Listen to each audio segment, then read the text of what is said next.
Hello everybody, Ryan here, or M&R Productions, and today I'm reviewing the LEGO Marvel Avengers Endgame Iron Man Hall of Armor set. As someone who's really a huge Star Wars fan and hasn't really gotten into the Avengers yet, this is something that really makes me want to watch the movies. It's one of those just cool Lego sets for me that just, as a fan of the brick, I just have to like this set. I feel like it's got too many cool minifigures, and I think it's such a fun concept that for me, I just gotta love it. That being said, there are a few flaws with this set that we'll get to, but if you're in the United States, this set will cost you $60 for 524 pieces. Its official set number is 76125, and again, the official name is the Iron Man Hall of Armor. If you want to buy this, I'll put my Amazon link down in the description below, and if you feel like supporting the channel, go ahead and click that link if you're gonna buy it on Amazon. Anyway, on the back of the box, you're gonna see all the features of the set, as well as it shows off the stackability that the Hall of Armor has, which is pretty neat. Real quick, I should mention this set does have two instruction booklets. The booklet on the right is for just Igor. The booklet on the left is everything else. So just kind of an interesting way that this set splits it up. If you have two people that want to build this set, you can actually do that because there are two different books to do so. This set includes a pair of these Outrider minifigures. You can see one there and two here. So two in the set total. You can add to your Outrider army. I believe these are the same as the ones from Infinity War, so you're not getting anything really new here. Maybe there's some minute printing changes that LEGO made, but as far as I can tell, comparing the two, they seem to be the exact same. He, of course, has the four little arms on his back as well that you can move and pose as you wish, and you can actually put things into them because they have the little clips on the end, taking the head and the back piece off, or reveal a very nice looking and very ripped back print. So there's both sides of the printing there. That's the Outrider minifigure. Let's get into the fun stuff. Here we have the Iron Man Mark 1 armor. I think a lot of people are going to like this just because it's the original Iron Man armor, I believe. That's why it would be Mark 1. It was like his first attempt at making armor. You can see some very exposed workings there on the back. Kind of interesting to get a look at that. So you can see the word Stark Industries, I believe, there. Very cool. Little chains and things going on in there. Flipping him around back to the front here. A lot of printing with the torso, the waist, and the legs there all the way down to the feet. So LEGO gave a lot of attention to detail on this particular figure.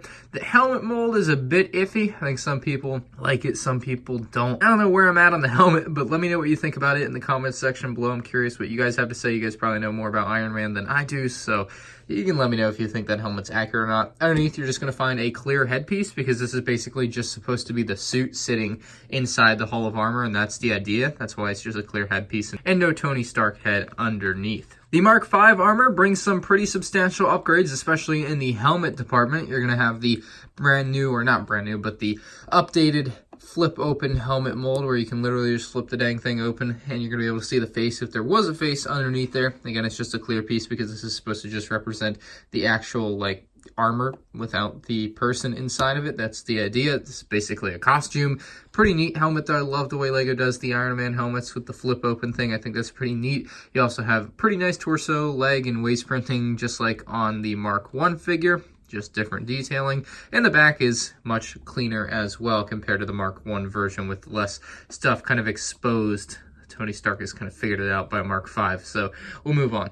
And from Mark 5, we go all the way up to Mark 41 very quickly. And a very nice black and gold color to this guy. You can see his back print, again, is very clean. The front print, same old as with the Mark 5 figure, just a little bit more detailed, but pretty much the same thing, just slight changes to the detail. Of course, the helmet mold is the exact same, just with the gold and black coloring there. If you want to flip that open, you're going to find that clear headpiece again, because again, this is just kind of an empty costume, and that's the idea.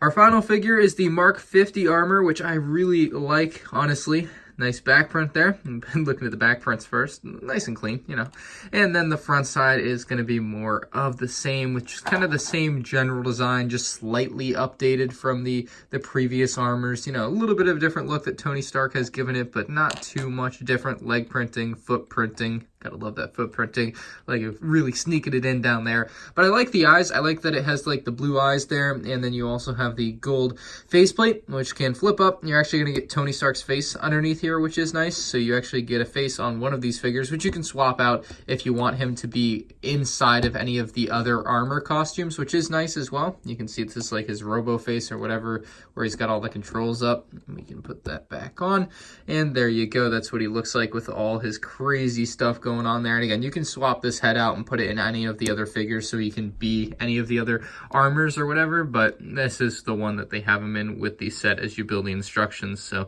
that is all the Iron Man armors and minifigures in this set. Time to take a look at the Hall of Armor. And here is the full set in all of its glory. I guess we'll start out with the Igor figure because I'm sure a lot of you guys want to see this thing up close. It's not great looking in person. I think it looked better in the pictures than it does when you actually get it built. And you could probably get the knockoff version of this on eBay or on AliExpress. And I think Michael MGF said it looks better. So that might be something you're interested in. Although I don't personally condone buying knockoff stuff for real. But like if you really need a good looking Igor, that would be the way to go. It has a nice little print there for his eyes. But other than that, not a great figure. Just some stickers on the arms there. It's all posable, which is nice. A lot of posability on this figure. You know, the elbows, the shoulders, the hands, or the fingers rather. You get the knees. No ankle posability, unfortunately, just legs in general. But a lot of posability. It's just, it looks weird. It's a hunchback, obviously. That's like the idea, apparently. But not a fan of the Igor big figure buildable thing. Like, yeah, it's weird. You also get the dummy robot here. You got the little dunce cap going on there. Got a fire extinguisher, and of course some fire for it to extinguish. So that's a nice little addition to the set, which you can just kind of have roaming around the Hall of Armor. It's nice to have.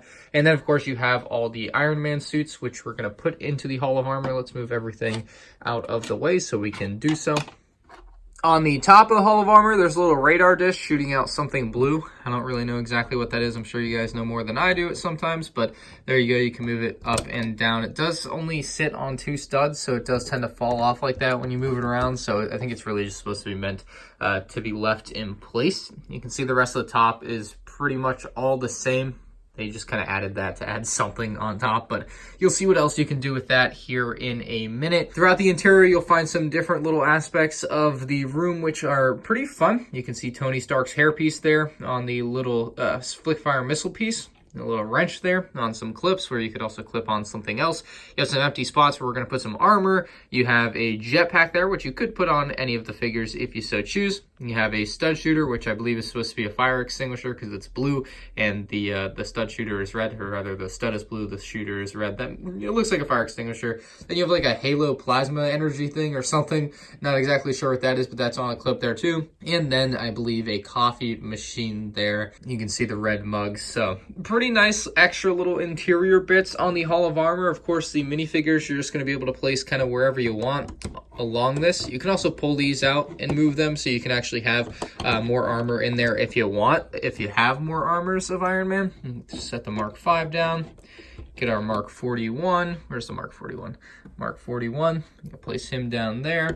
And then there, you'll notice there isn't enough spots for your final Iron Man. Well, you can put it in any of these. Again, you can just take off any of the ones there that, you know, you can take those off pretty easily. But you can actually put him on the centerpiece here and have the armor being taken off of Tony Stark. So you can actually have this helmet be removed there. Grab his hairpiece and throw that on, and it's actually a pretty cool look. This thing does spin around 360 degrees with ease, so if you want to spin around your Iron Man armors and take a look at those, you can. These arms are pretty fully posable with the rotating bits there on the bottom, so you can really get anywhere on the figure, even though it really doesn't do too much. It's just a nice little additional feature there. And that stand there in the center actually looks pretty cool. I can only imagine it would look cooler if the circle thing went all the way around, so you had the hall completely encircling the little centerpiece here. You also have some control panels there with some stickers. You guys can take a good look at those. They are transparent stickers, so you can't really see them that well, but they are there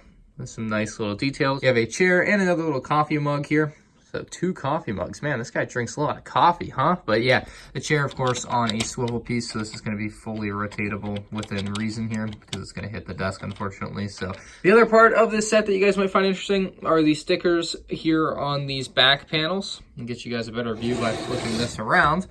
You'll be able to see that these stickers actually show off different Iron Man armors, and they have all the information about them that they could fit on there. Pretty neat. Different Iron Man Mark V suitcase edition.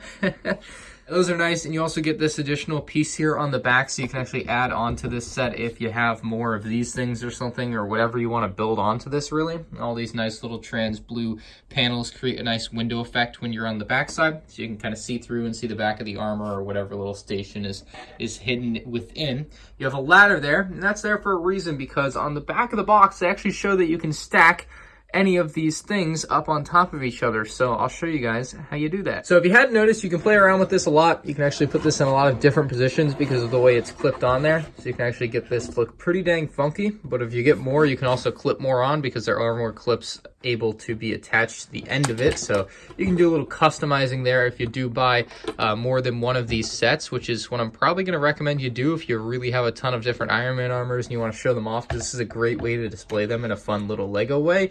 Now, if you want to put this ladder to use, the way you're going to do that is you can actually unclip any of these off the end here, and you can actually stack them on top. Now, obviously, this is going to be in the way. You can't just stack it on top very easily. Well, you have to remove this. You stack that on like that, and then you can actually place it just on the back side of any of the existing ones. So again, you can remove that, place it on the back side, remove that, place it on the back side of this one, however you want to do it, and then you're going to be able to stack these on top of each other, and that's going to give you a lot of additional playability with the set. I actually think that's a really fun part of the set, is being able to just kind of build it up in any way you want to, even though it is shown one way on the box. I actually think this is going to be a way to make it more compact as well, so it doesn't have to take up as much horizontal shelf space. It can just go vertical into the sky. You can build a skyscraper of Iron Man armor suits, and honestly, like, if I ever get a bunch of Iron Man armor suits, I might just do that, because this is actually a pretty clean way to display them. Again, the other thing you can do is just get more of these sets and create an entire circle or a longer haul or however you want to do it, but there are just a ton of different customizable things you can do with this set. Ryan from the future here, because I realized I forgot to tell you guys about the feature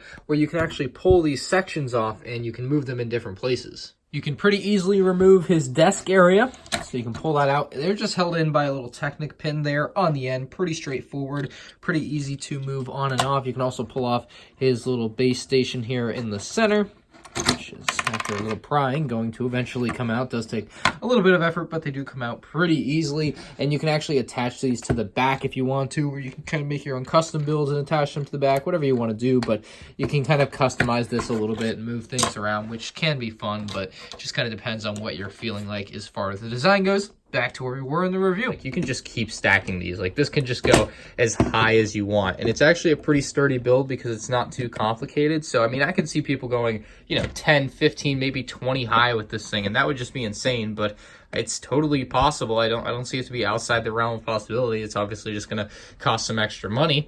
If you do want to invest that money, I would definitely recommend waiting for a sale on this set. $60 is a little bit expensive.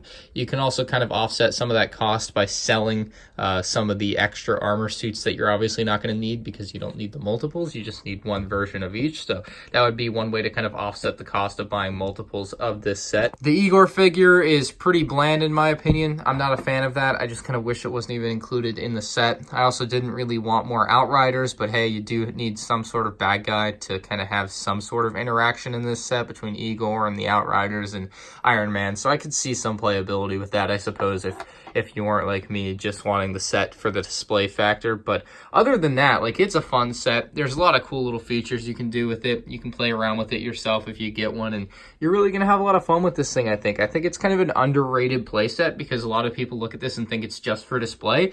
There's actually quite a bit of playability in this set between the dummy and the fire. You have the Outriders and the Igor figure, and then of course everything I just showed off with this. The way you can kind of stack it and create your own, and if you get multiples, you can really have just a giant mansion of armor, and it would be pretty dang awesome. I'm gonna give this set an 8 out of 10. I think this is a pretty dang good Endgame set. I think a lot of people are really gonna like this and want to pick it up, especially for all these Iron Man armors that you're gonna get in one set. That's kind of one of the draws that had me hooked for this particular set. Let me know what you guys think about it down in the comments section below. Leave a like on the video if you did enjoy, subscribe to the channel if you're new here, and I'll see you guys in the next one. Peace out.